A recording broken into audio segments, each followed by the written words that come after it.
जाएगा भाई।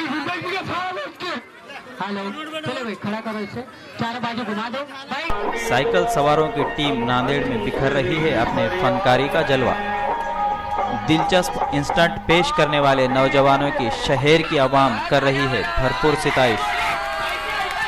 बेरोजगारी को दूर करने के लिए फनकारी का लिया गया सहारा। पेश है स्पेशल रिपोर्ट। मेरा नाम मोहम्मद रफ़ीक है और हम लोग गुजरात के रहने वाले हैं, गुजरात अहमदाबाद। जी, आप क्या करते हैं? ये सर्कस दिखाते हैं, साइकिल के ऊपर 5-6 दिन का कार्यक्रम होता है, ये दिखाते हैं। और इसमें कोई टिकट विकेट नहीं होता है, ऐसे ही दिखाते हैं खुले में, ओपन शो। कितने सालों से करते हैं? ये 20 साल हो गए हमें तकरीबन इस काम को करते करते। क्या क्या कलाकार होते हैं?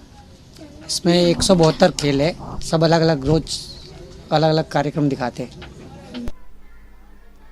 साइकिल सवारों की एक टीम इन दिनों नांदेड़ में अपने फनकारी का जादू बिखेर रही है।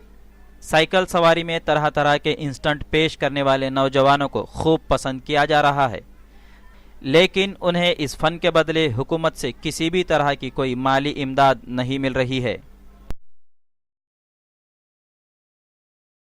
जदीद तरक्की ने साइकिल सवारी के रुझान में काफ़ी कमी पैदा कर दी है। लोग अपनी ज़रूरतों की तकमील के लिए बाइक का इस्तेमाल करने लगे हैं, जबकि साइकिल गरीब लोगों की सवारी बनकर रह गई है। लेकिन उसी साइकिल सवारी को फनकारी में बदलकर रोज़गार भी पैदा किया जा सकता है। इस तस्वुर को हकीकत में बदलने का काम उत्तर प्रदेश और गुजरात से आए हुए उन नौजवानों की टीम ने किया है। आमतौर पर साइकिल सवार के हवाले से उनका ये शो मशहूर है, लेकिन उस शो में लोगों की दिलचस्पी बढ़ाने और ज़्यादा से ज़्यादा लोगों को अपने जानिब मुतवज्जह करने के लिए एक से बढ़कर एक ख़तरनाक इंस्टेंट करने का जज्बा उनमें कूट कूट कर भरा हुआ है। अपनी मौत की परवाह किए बगैर उन लोगों ने ऐसे ऐसे कारनामे दिखाए कि देखने वाले दंग रह गए। भारी भरकम गैस सिलेंडर की टाकी ट्यूबलाइट के नलियों पर लेटे हुए शख्स पर फेंक दी जाती है। ट्यूब की नलियां चकनाचूर हो गई, लेकिन उस जांबाज को कुछ नहीं हुआ। ऐसा ही एक ख़तरनाक खेल खबर में लेटने से मुताल्लिक़ भी है। तकरीबन 6 घंटे एक शख्स खबरनुमा गड्ढे में लेटा रहता है। लोग काफ़ी तजस्सुस से उनके फनकारी को देखते हैं। पिछले 3 से 4 दिनों तक उन लोगों ने नांदेड़ के खड़गपुरा इलाके में अपना डेरा जमाया हुआ है।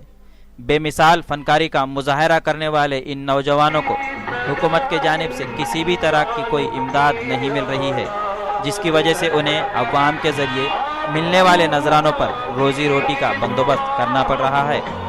ब्यूरो रिपोर्ट, इंडिया समय। आप दिखाओगे, अगर आपको किसी को सीखने की चेष्टा हो तो हमसे मिल के सीख सकते हो, मगर इसे देखने के बाद खुद इसका इस्तेमाल नहीं करें, क्योंकि इसमें 100% रिस्क होता है। जैसे ब्लेड का कार्यक्रम दिखाया, ब्लेड मार के नमक मिर्ची भरी, अगर घर जाके बच्चे करने या बड़े करें तो उसमें नुकसान हो सकता है। एक ट्रिक भी होती है, थोड़ी कला भी होती है हमारी।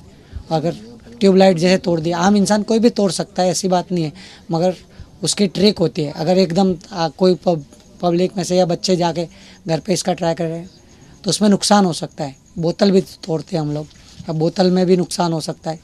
इसमें रिस्क तो होता है, और रिस्क हमें भी होता है, लगती भी है, परेशानी भी होती है, खून भी निकलता है, मगर ऐसा नहीं है कि कोई भी कर दे। तो इसके लिए हम इसकी जाहिरात भी कर देते कि भाई अगर आप लोगों को ये कार्यक्रम सिर्फ और सिर्फ एंजॉय करना है, देखना है, ऐसा नहीं कि आप घर जाके इसको ट्राई करो, इसको कोई भी ट्राई नहीं करना। और इसके साथ साथ हम जो लोगों की भलाई की बात है वो भी करते हैं। स्वच्छता अभियान के बारे में भी समझाते हैं कि अपने साफ़ सफाई रखो, अपने मोहल्ले की साफ़ सफाई रखो, अपने इर्द गिर्द साफ़ सफाई रखो, ताकि बच्चे और वगैरह बीमार नहीं पड़े। हमारा तो ये है कि अगर कोई भी सरकार हो, अगर इस कला के ऊपर, क्योंकि आजकल के दौर में कला जो है वो बहुत लिप्त हो चुकी है। ज़्यादातर क्या है, पहले जो कलाकारियाँ दिखाते थे, आज टीवी का और मोबाइल का ज़माने में ये बहुत कम हो चुका है। तो हम ये चाहते हैं कि पुरानी जो कला है वो पब्लिक के सामने आए, और सरकार भी इसमें भागीदारी ले, और सरकार की तरफ से भी कुछ मदद हो हमें। सरकार इस कार्यक्रम बताने में सही शालीन रहे। ताले वाले